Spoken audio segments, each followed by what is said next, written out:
Nous sommes ensemble aujourd'hui pour parler du thème de l'aptonomie, qui est un sujet, j'imagine, assez méconnu pour vous également, parce que moi, il faut que je vous avoue que je connais presque rien de ça.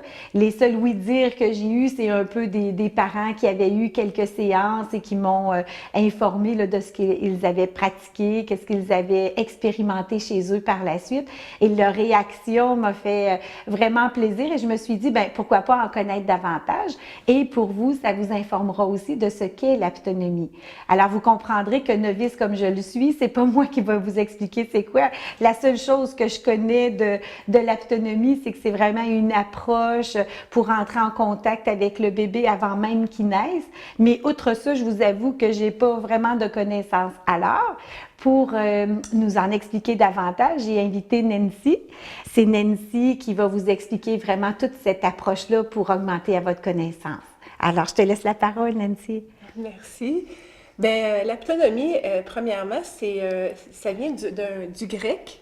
C'est apto, ça veut dire toucher. Fait que c'est la science du toucher affectif et sécurisant. Ça fait bizarre à dire comme ça, mais c'est vraiment une approche affective pour aborder la personne dans le but de la sécuriser, puis de la confirmer dans ce qu'elle a de bon.